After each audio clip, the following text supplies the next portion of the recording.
یہ تسبیح جبرائیل علیہ السلام نے بتائی ہے۔ حضور صلی اللہ علیہ وسلم کا فرمان، یہ تسبیح پڑھنے والے کی قضا نمازوں کو اللہ معاف فرمائے گا اور 1000 حج کا ثواب عطا فرمائے گا۔ بسم اللہ الرحمن الرحیم۔ رسول اللہ صلی اللہ علیہ وسلم نے ارشاد فرمایا کہ مجھ سے حضرت جبرائیل امین علیہ السلام نے کہا کہ اے محمد صلی اللہ علیہ وسلم، جو شخص اپنی تمام زندگی میں ایک مرتبہ یہ کلمات پڑھ کر دعا کرے گا، اللہ رب العالمین اس کو حشر کے روز اس طرح اٹھائے گا کہ اس کا چہرہ نور سے اس طرح منور ہوگا جس طرح 14ویں رات کا چاند، یہاں تک کہ لوگ خیال کریں گے کہ یہ نبی یا فرشتہ ہے۔ اللہ کے حکم سے ایک فرشتہ اعلان کرے گا، یہ بندہ بے حساب و عذاب جنت میں داخل ہوگا اور پل صراط پر بجلی کی مانند گزرے گا، اگرچہ اس کے گناہ عظیم اور بارش کے قطروں درختوں کے پتوں سے زائد ہوں، اور اس کے لیے 1000 مقبول حج و عمرے کا ثواب لکھا جائے گا۔ اگر یہ کلمات آگ پر پڑھے تو آگ بجھ جائے، پہاڑ پر چڑھے تو وہ ذرہ ذرہ ہو جائے، حتیٰ کہ ان کلمات کو 7 مرتبہ پڑھا اور اس کے ذمے بہت قضا نمازیں ہوں جن کی تعداد خود نہیں جانتا۔ رب تعالیٰ ان کی قضا نمازوں کو ادا تصور فرمائے گا اور ہر قضا نماز کے بدلے اس کے نام اعمال میں 3 ادا نمازیں لکھے گا۔ پیاس کے واسطے پڑھے تو اللہ تعالیٰ اس کو سیراب کرے گا، اگر بھوکا پڑھے تو اللہ تعالیٰ اس کو کھلائے گا۔ حضرت ابوبکر صدیق رضی اللہ تعالیٰ عنہ فرماتے ہیں، میں نے اس دعا کو رات اور دن میں پڑھا تو میں نے سرکار دو عالم صلی اللہ علیہ وسلم کو خواب میں دیکھنے کا شرف پایا۔ حضرت عمر فاروق رضی اللہ تعالیٰ عنہ نے کہا کہ میں نے جس حاجت کے لیے ان کلمات کو پڑھ کر اللہ تعالیٰ سے دعا کی وہ پوری ہوئی، رد نہیں ہوئی۔ اور حضرت عثمان غنی رضی اللہ تعالیٰ عنہ نے فرمایا کہ میں قرآن مجید حفظ کرنے کی کوشش میں تھا۔ ایک دن رسول اللہ صلی اللہ علیہ وسلم کی خدمت اقدس میں قرآن حفظ یاد نہ ہونے کی شکایت کی تو حضور اقدس صلی اللہ علیہ وسلم نے مجھے ان کلمات کو پڑھ کر دعا کرنے کے لیے حکم صادر فرمایا، چنانچہ میں نے ویسا ہی کیا اور قرآن مجید مجھے یاد ہو گیا۔ محترم ناظرین، حضرت ابو حذیفہ رضی اللہ تعالیٰ عنہ سے روایت ہے کہ رسول اللہ صلی اللہ علیہ وسلم نے فرمایا، اے آدمیوں کے گروہ، زنا سے پرہیز کرو کہ اس میں 6 بری خصلتیں ہیں، جن میں سے 3 دنیا میں اور 3 آخرت میں، لیکن وہ 3 جو دنیا میں ہیں، ایک یہ کہ زنا کرنے والے سے خوبی، نورانیت اور صفا دور ہو جاتی ہے، دوسری یہ کہ اس سے فقر اور محتاجی پیدا ہوتی ہے، تیسری یہ کہ کم عمر ہوتی ہے۔ آخرت کی 3 خصلتیں یہ ہیں کہ رب تعالیٰ کا غصہ اور غضب، دوسرا بری طرح سے حساب ہونا، تیسرے دوزخ کا عذاب ہے۔ قرآن مجید میں ہے، اے محمد صلی اللہ علیہ وسلم، مومنوں سے کہہ دو کہ اپنی آنکھوں کو محرمات سے ڈھانپے اور شرمگاہوں کو حفاظت میں رکھیں، یہ ان کے واسطے بہت اچھا ہے، اللہ تعالیٰ ان کے کاموں کو دیکھتا ہے۔ اور مومنات سے کہہ دو کہ اپنی آنکھوں کو محرمات سے ڈھانپیں اور اپنی شرمگاہوں کو محفوظ رکھیں۔ جاننا چاہیے کہ دل آنکھ کے تابع ہے، جب آنکھ کو محرمات سے بند نہ کریں دل کی مخالفت مشکل ہے، جب آنکھ گرفتار ہو جائے تو دل کی حفاظت مشکل ہے، اور جب دل گرفتار ہو جائے تو شرمگاہ کی محافظت دشوار ہے۔ قرآن مجید میں اس بات سے بھی منع کیا گیا ہے کہ عورتیں بیگانے مردوں کے ساتھ بدکار عورتوں کی طرح ایسی نرم و ملائم کلام نہ کریں جس سے بدکار مردوں کو بدکاری کا وہم پیدا ہو، اور اس امر سے بھی منع کیا گیا ہے کہ عورتیں اپنی زینت و خوبی اور بناؤ سنگھار بیگانے مردوں کے سامنے ظاہر نہ کریں کہ مردوں کو خواہش میں ڈالیں، اور اس امر سے بھی یہی کوئی ہدایت آئی ہے کہ اپنے پاؤں کو زمین پر نہ مارے تاکہ اس کی پوشیدہ زینت ظاہر ہو جائے، یعنی پازیب وغیرہ حرکت میں آئے اور اس سے آواز نکلے جس سے مردوں کو عورتوں کی طرف پوری خواہش پیدا ہو۔ غرض جو بات فسق اور بدکاری کی طرف لے جانے والی ہے اس سے منع کیا گیا ہے۔ پوشیدہ نہ رہے کہ بیگانی عورت کی طرف شہوت کے ساتھ دیکھنے اور ہاتھ لگانے میں عورت بھی بیگانہ مرد کی طرح ہے۔ عورت کے لیے جائز نہیں کہ اپنے آپ کو اپنے خاوند کے سوا کسی دوسرے کے لیے، خواہ عورت ہو یا مرد، آراستہ کرے اور ان کو اپنی زیب و زینت دکھائے، جس طرح مردوں کو یعنی بے ریش یا نابالغ لڑکوں کو شہوت کے ساتھ دیکھنا اور مس کرنا حرام ہے۔ اسی طرح عورتوں کو بھی عورتوں کی طرف شہوت کی نظر سے دیکھنا اور ہاتھ لگانا منع ہے۔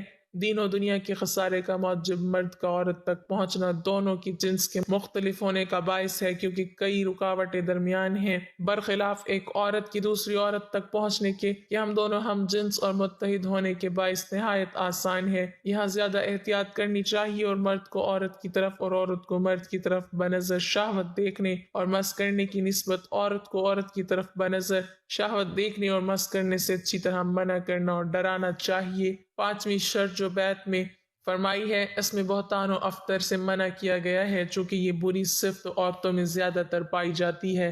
یہ تمام بری صفات سے بھری ہے اور یہ عادت تمام ردی عادتوں میں سے ردی ہے، جس میں جھوٹ بھی شامل ہے جو تمام مذاہب میں حرام ہے۔ اس میں مومن کا اعضاء ہے۔ بہتان و افطر روئے زمین میں خسارہ برپا کرنے کا موجب ہے، جو ابن آدم قرآن پاک کے ساتھ مکروہ، ممنوع اور منکر ہے۔ غنا یعنی سرور اور گانے بجانے سے بھی بچنا ضروری ہے، کیونکہ لہو اور لعاب اور کھیل کود میں داخل ہے جو حرام ہے۔ اس کے بارے میں آیا ہے کہ سرور زنا کا منتر ہے۔ غیب اور سخن چینی سے بھی اجتناب کرنا لازم ہے، کیونکہ اس سے بھی شرع نے منع فرمایا ہے۔ مسخرہ پن اور مومن کو ایذا دینے سے بچنا چاہیے۔ شگون بد کا اعتبار نہ کریں اور اس کی کچھ تاثیر نہ جانے، اور ایک شخص سے دوسرے شخص کو مرض لگ جانے، تعلیم ریز سے کسی تندرست شخص کو لاحق ہونے کا کسی تندرست شخص کو لاحق ہونے کا اعتبار نہ کریں، اور ان کی غیبی باتوں کو کچھ نہ جانیں اور نہ ان سے کچھ پوچھیں، اور ان کو امور غیبی کا علم نہ جانیں، کیونکہ شریعت نے بڑے مبالغہ کے ساتھ ان سے منع فرمایا ہے۔ نہ خود جادو کریں اور نہ جادوگر کے پاس اس نیت سے جائیں، کیونکہ حرام قطعی ہے اور کفر میں قدم راسخ رکھنا ہے۔ ساحروں اور سحری سے بڑھ کر زیادہ کفر کے نزدیک اور کوئی کبیرہ گناہ نہیں۔ بڑی احتیاط کرنی چاہیے کہ اس کا کوئی چھوٹا عمل نہ ہونے پائے، کیونکہ شرع میں آیا ہے کہ مسلم جب تک اسلام رکھتا ہے اس سے سحر ظاہر نہیں ہوتا، جب ایمان اس سے جدا ہو جاتا ہے اس وقت بھی اس سے صادر ہوتا ہے۔ گویا ساحر اور ایمان ایک دوسرے کی ضد ہیں۔ اگر جادو ہے تو ایمان نہیں، پس جو عورتیں ان شرطوں کو قبول کر لیں اور ان کے موافق عمل کریں، حکمہ اس بیت میں داخل ہو جاتی ہیں اور اس استغفار کی برکات کی امیدوار بن جاتی ہیں جو حضور اقدس صلی اللہ علیہ وسلم کی دعا بوقت سماعت ان عورتوں کو حاصل ہوئی۔ حضرت علی کرم اللہ وجہ الکریم نے اپنے خطبے میں فرمایا، اے لوگو، میں تمہیں اللہ تعالیٰ سے ڈرنے اور دنیا کو چھوڑنے کی وصیت کرتا ہوں۔ دنیا تمہیں چھوڑنے والی ہے مگر تم اس سے چمٹے ہوئے ہو، وہ تمہارے اعضاء بدن بوسیدہ کرتی جا رہی ہے اور تم اس سے بھلائی کی فکر میں ہو۔ تمہاری مثال ایک مسافر کی ہے، دنیا میں تم سفر آخرت کے لیے زاد رات شب تیار کرنے آئے ہو، جس طرح مسافر کو سفر کے درمیان آرام نہیں ہوتا اور وہ شب و روز منازل طے کرنے کے لیے قدم بڑھاتا چلا جاتا ہے، اسی طرح ہمیں بھی دنیا میں قرار نہیں لینا چاہیے اور شب و روز اعمال صالحہ کے قدموں سے سفر آخرت طے کرنا چاہیے۔ بہت سے انسان ایسے ہیں جن کی اجل موت قریب آ گئی، اور کچھ ایسے ہیں جن کی زندگیوں میں سے ابھی ایک ہی دن باقی ہے، اسے تلاش کرنے والا اس کی تمنا میں اسے چھوڑ جاتا ہے، لہٰذا اس کی دکھ درد تکلیف پر واویلا مت کرو، کیونکہ یہ سب چیزیں عنقریب ختم ہونے والی ہیں۔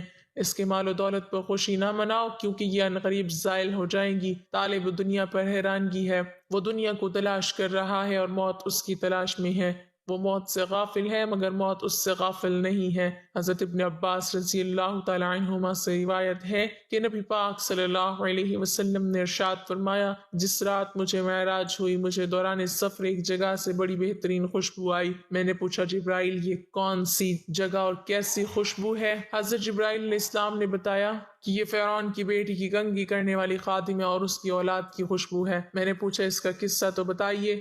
تو حضرت جبرائیل علیہ السلام نے کہا کہ ایک دن یہ خادمہ فرعون کی بیٹی کو کنگھی کر رہی تھی، اچانک اس کے ہاتھ سے کنگھی گر گئی۔ اس خادمہ نے بسم اللہ الرحمن الرحیم کہہ کر کنگھی کو اٹھا لیا۔ فرعون کی بیٹی کہنے لگی کہ اس سے مراد میرے والد صاحب ہیں، یعنی فرعون۔ اس خادمہ نے کہا، نہیں، بلکہ میرا اور تمہارا رب اللہ تعالیٰ ہے۔ فرعون کی بیٹی نے کہا کہ میں اپنے والد کو یہ بات بتا دوں گی۔ اس خادمہ نے کہا کہ ضرور بتائیے۔ فرعون کی بیٹی نے باپ تک یہ خبر پہنچائی تو فرعون نے اس خادمہ کو اپنے دربار میں طلب کر لیا۔ جب وہ خادمہ آئی تو فرعون کہنے لگا، اے خادمہ، کیا میرے علاوہ بھی تیرا کوئی رب ہے؟ اس خادمہ نے کہا، ہاں، میرا اور تمہارا رب اللہ تعالیٰ ہے۔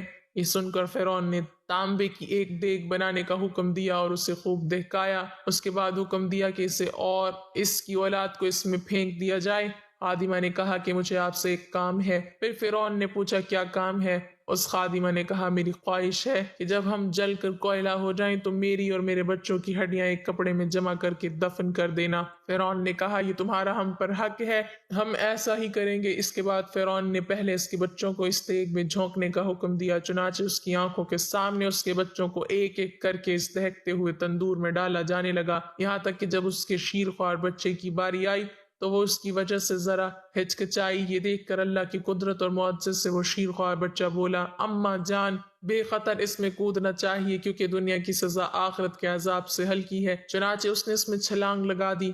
رسول اکرم صلی اللہ علیہ وسلم نے ارشاد فرمایا کہ مجھ سے جبرائیل امین علیہ السلام نے کہا کہ اے محمد صلی اللہ علیہ وسلم، جو شخص اپنی تمام زندگی میں ایک مرتبہ ان کلمات کو پڑھ کر دعا کرے تو اللہ رب العالمین اس کو حشر کے روز اس طرح اٹھائے گا کہ اس کا چہرہ نور سے اس طرح منور ہوگا جس طرح 14ویں رات کا چاند ہوتا ہے، یہاں تک کہ لوگ گمان کریں گے کہ یہ نبی یا فرشتہ ہے۔ اللہ کے حکم سے ایک فرشتہ اعلان کرے گا، یہ بندہ بے حساب و عذاب جنت میں داخل ہوگا اور پل صراط پر بجلی کی مانند گزرے گا، اگرچہ اس کے گناہ عظیم اور بارش کے قطروں درختوں کے پتوں سے زائد ہوں، اور اس کے لیے 1000 مقبول حج جو عمرے کا ثواب لکھا جائے گا۔ اگر یہ کلمات آگ پر پڑھے جائے تو بجھ جائے، پہاڑ پر پڑھے تو وہ ریزہ ریزہ ہو جائے، حتیٰ کہ ان کلمات کو 7 مرتبہ پڑھا جائے اور اس کے ذمے بہت قضا نمازیں ہوں جن کی تعداد خود نہیں جانتا، رب تعالیٰ ان کی قضا نمازوں کو ادا تصور فرمائے گا اور ہر قضا نماز کے بدلے اس کے نام اعمال میں 3 ادا نمازیں لکھے گا۔ پیاس کے واسطے پڑھے تو اللہ تعالیٰ اس کو سیراب کرے گا،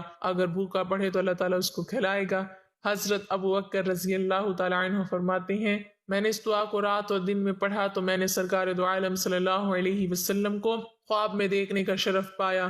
حضرت عمر رضی اللہ تعالیٰ عنہ نے کہا کہ میں نے جس حاجت کے لیے ان کلمات کو پڑھ کر اللہ تعالیٰ سے دعا کی وہ پوری ہوئی، رد نہیں ہوئی۔ اور حضرت عثمان غنی رضی اللہ تعالیٰ عنہ نے فرمایا کہ میں قرآن مجید حفظ کرنے کی کوشش میں تھا، ایک دن رسول اللہ صلی اللہ علیہ وسلم کی خدمت اقدس میں قرآن حفظ یاد نہ ہونے کی شکایت کی تو حضور اقدس صلی اللہ علیہ وسلم نے مجھے ان کلمات کو پڑھ کر دعا کرنے کے لیے حکم صادر فرمایا، چنانچہ میں نے ویسا ہی کیا اور قرآن مجید مجھے حفظ یاد ہو گیا۔ وہ کلمات یہ ہیں، لا الہ الا اللہ الملک الحق المبین، لا الہ الا اللہ الحق العدل المبین، لا الہ الا انت سبحانک انی کنت من الظالمین، لا الہ الا اللہ وحدہ لا شریک لہ لہ الملک ولہ الحمد وہو علی کل شیء قدیر۔ حضور نبی کریم صلی اللہ علیہ وسلم نے فرمایا، یہ دعا حضرت جبرائیل علیہ السلام نے تجویز فرمائی۔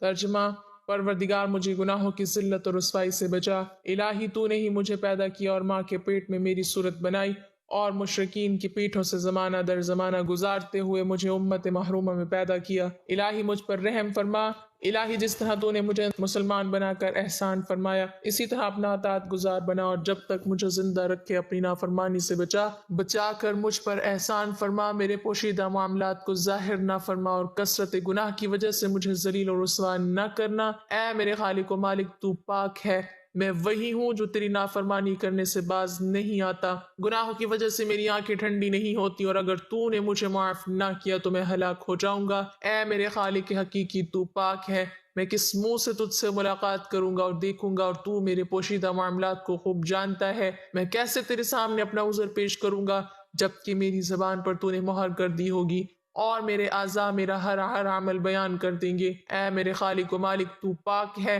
میں تیرے حضور روتے ہوئے گڑ گڑاتے ہوئے توبہ کرتا ہوں، میری توبہ قبول فرما، میری دعا قبول فرما، میری جوانی پر رحم فرما، میرے بڑھاپے پر مہربانی والا معاملہ فرما، میری لغزش سے درگزر فرما، میری طویل گریہ اوزاری پر رحم فرما اور میری نافرمانیوں پر مجھے رسوا نہ فرما۔ اے میرے خالق و مالک، تو پاک ہے، تو مددگاروں کا مددگار ہے، عبادت کرنے والوں کی آنکھوں کی ٹھنڈک ہے، زاہدین کے دلوں کا محبوب ہے، بس تو ہی میرا مددگار اور آخری امید ہے۔ میری جوانی پر رحم فرما، میری توبہ قبول فرما، میری دعا قبول فرما اور مجھے میرے گناہوں کے ذریعے ذلیل و رسوا نہ فرما۔ مجھ سے بڑا بدبخت کون ہوگا؟ الہی تو نے مجھے اس کتاب کا علم دیا جو تو نے اپنے رسول محمد صلی اللہ علیہ وسلم پر نازل فرمائی، پھر میں تیری نافرمانیوں میں جا پڑا جبکہ تو دیکھ رہا تھا۔ مجھ سے بڑا بدبخت اور کون ہوگا کہ تیرے سامنے تیری نافرمانی کرتا ہوں جبکہ تیری نازل کردہ کتاب میں مجھے منع کیا گیا ہے۔ الہی مجھے جب کبھی اپنے گناہ اور نافرمانیاں یاد آتی ہیں تو میری آنکھیں ٹھنڈی نہیں ہوتی، لہٰذا میں تیرے حضور توبہ کرتا ہوں، میری توبہ قبول فرما۔ تیری توحید کا اقرار کرنے اور تجھ پر ایمان لانے کے بعد مجھے جہنم کا ایندھن نہ بنا، میرے والدین کی اور تمام مسلمانوں کی اپنی رحمت کے سبب مغفرت فرما، آمین یا رب العالمین۔ ناظرین، کمنٹ باکس میں اللہ تعالیٰ کے 99 ناموں میں سے ایک نام ضرور ٹائپ کریں۔